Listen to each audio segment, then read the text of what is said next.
Hello guys, ngayon magka-prank tayo. Ito yung panibagong content na naman. Ang prank natin ay stiko na may sili. Pakain natin sa mga kapatid ni Angel. Ito yung GF ko. Natamad siya eh, kaya ako na lang muna. Bibili lang ako A few moments later. So guys, bibili na tayo ng stiko at saka sili. Hanapin ko lang ang chinelas ko. At sinahanap ko na. Nagibingo din nga pala dito. Ibangan lang nila yan. Tara na, maglalakad na tayo para makabili na. At may nabangga pa akong sambato dito dahil sobrang madali ko. At so ayun, ang ganda ng higa ni ate, nasa duyan pa. At ang aga-aga, nagkikismosan tatlong bata. At so ayan, binibilis na natin ang ating lakad kasi sobrang init na. Dahil tirik na yung araw. Sige, lakadan tayo na lakad. Hanggang sa makabili.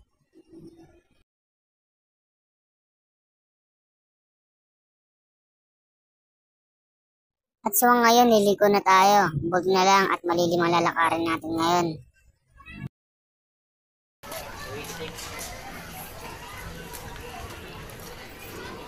Ang dami natin dinadaan ng mga tindahan. Kaso nga lang wala silang stiko. Kasi shortcut nga pala tayo kasi sobrang init sport. shortcut. Ayun na, malapit na tayo sa tindahan para makabili ng stiko. Konting lakad na lang. At so ayun, nakita na tayo ng stiko. Ngayon bibili na tayo ng stiko. 20 nga pala bibilin ko yan. I mean 20 pesos. At so ayun, bibili tayo ng sili sa palengke. At papasok na rin tayo ng palengke kung saan tayo bibili ng sili. At so ayun, nakakita na rin ako ng bibili natin ng sili.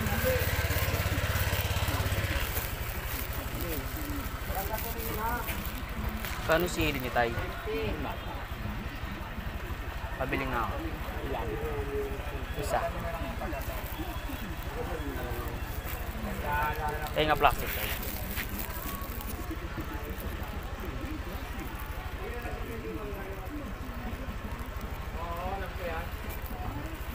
At so ayun, pauwi na rin tayo papunta sa bahay nila Angel.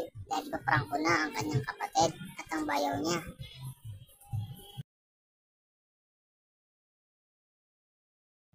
At meron nga pa rin pala dito mga bata, mga nangangapa. Gawain ko rin naman dati yan. At pauwi na rin pala tayo sa bahay nila Angel. Dahil excited na rin ako prank ang kanya ng kapatid at saka ang bayaw niya.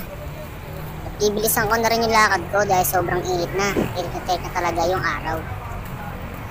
At meron nga rin pala dito ang bata. Sabi niya sa akin, inakapalo na daw siya.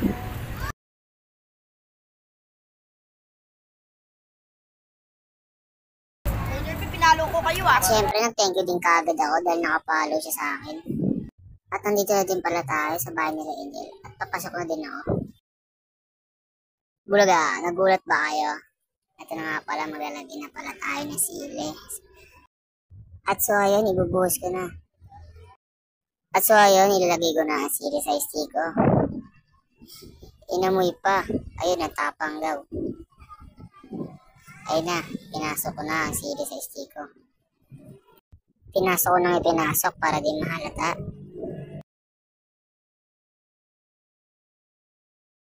At ayan na nga, nakagawa na tayo ng stiko na may sili. At gagawa pa tayo para kung sino pa yung maprank natin.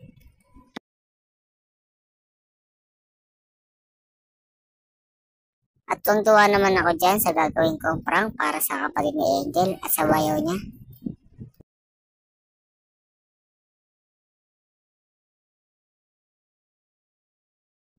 At sige lang ako ng gawa dyan. Hanggang sa maubos yung sili. At bibilisan ko na para matapos na kagad dahil excited na ako.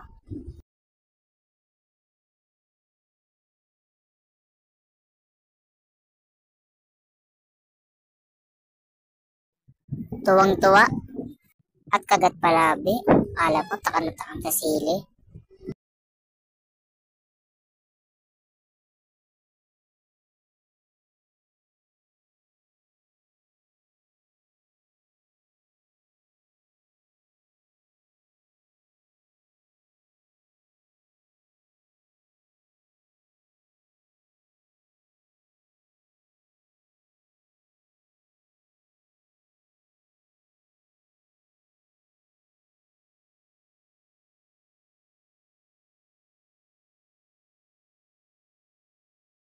Seryosong seryoso.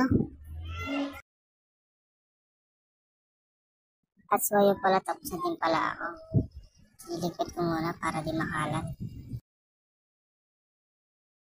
At tapos na din pala ako maglinis. At ilalagay na din pala natin ito sa rep. Dahil wala pa sila.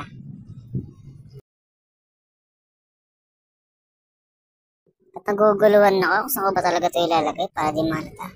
At yun, nakita ko na kung saan ko nilalagay.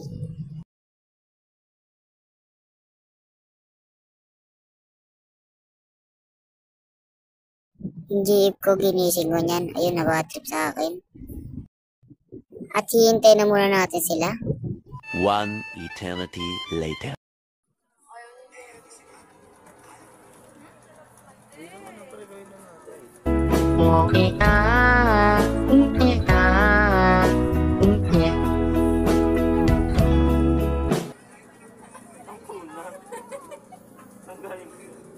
Lan? Kung ka talaga nabili?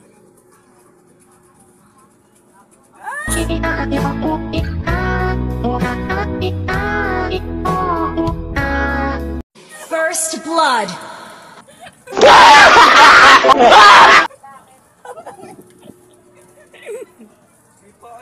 Isa lang yun.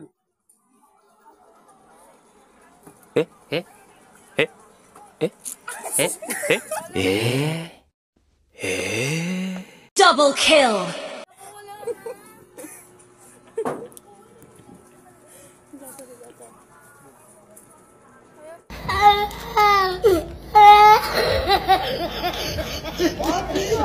Sama?